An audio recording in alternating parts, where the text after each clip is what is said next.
Corned beef in a can, it's quite nostalgic. Like my dad only had 4 ingredients to make it with. Now I've elaborated to make it much better. It doesn't look appetizing, but it will be delicious when it's done. I'm Maggie Beer. I've invited some of Australia's most loved cooks and chefs to create a recipe that can be whipped up in an aged care home.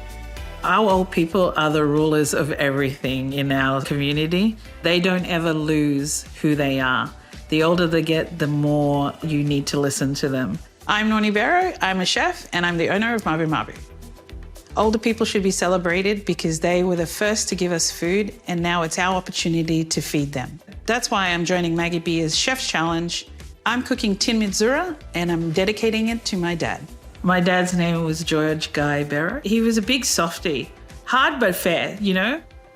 I grew up on a couple of different islands within the Torres Strait. Every morning, Dad would take me down onto the reef when I was little, and he would show me how to get clams, how to see the octopus on the reef itself, how to use my spear. When you grow up with beautiful beaches and beautiful ocean, and where your island provides for you in the sense of food. So when you grow up there, you may not be monetary rich, but you never went hungry. I chose this recipe because it's something that I really grew up with. When we moved to the islands in the middle, you don't have that abundance of seafood and planting of vegetables and fruits that you have in the outer islands.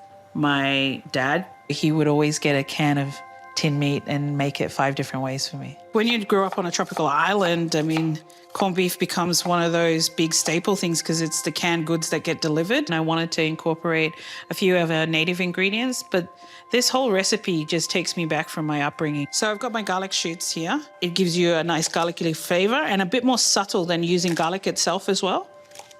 So we're going to put our pan on and get our pot nice and hot and add our ingredients into the pot. Most of my cooking learning came from watching my dad growing up, my aunties, my grandparents, especially the older women, you know, growing up, they were the heads of the family. You know, they really kept that culture alive and kept people in line, and also really kept our traditions alive too as well. So they played an important part of telling us those myths and legends and stories. Oil is all ready to go. So we're going to put our garlic in with the onions. And we're just going to give that a little stir and get a bit of colour on them. My dad was a bit of an entrepreneur because he turned half of our house into a tuck shop, and he put a bamboo wall down the middle, and then that was our house. But he did it mostly to just put food on the table and keep the lights on. But he did it in a way that was delicious as well. Like, he made the best pumpkin buns on the block. My first cafe, and I named it Tuck Shop after Dad's place. Then we're just going to put in our curry. So I got my garlic shoots going in too as well. Mix in with the onions. And we give that just a couple of seconds. And now we're going to add our beef into it. Now we're just going to cook off that beef in there, just to open up the flavors that are already in there. So that's where we're just going to be adding a little bit of the saltbush. I traveled overseas, and when I came back from overseas, my dad was really sick. And then shortly after, he passed away. So he never really got to see me really grow up as an adult. We're just going to pop our potatoes in there. The potatoes will give it an extra creaminess to it as well. And now we're going to put our stock in. And so you can see that now, that looks great. So now we're going to cook that down for about 20 minutes. Put a lid on it. My dad always said, go. He said, go and live your life now. His parents died when he was young, and he stood on his own 2 feet from when he was 15. My dad was 20 when I was born. So you can imagine when your parents die at 15 and then 5 years later you have a child. You are responsible from a young age.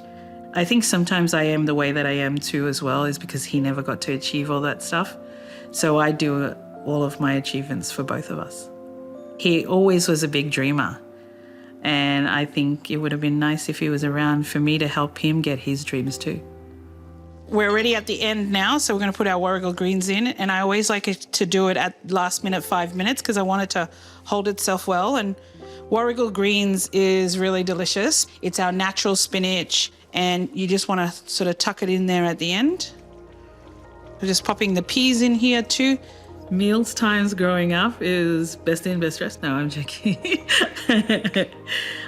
Meals time was always about us sitting together. So Mabu Mabu, the name exists because meal times was, okay, big table of food, Mabu Mabu, everybody grabs a plate and helps themselves.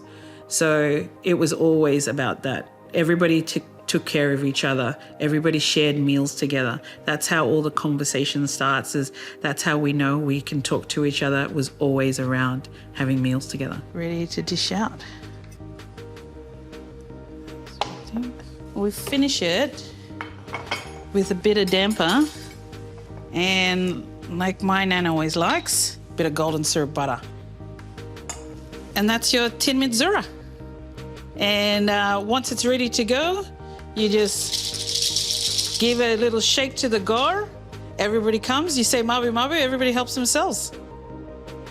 Nornie, you've created a beautiful recipe from your childhood with really simple ingredients.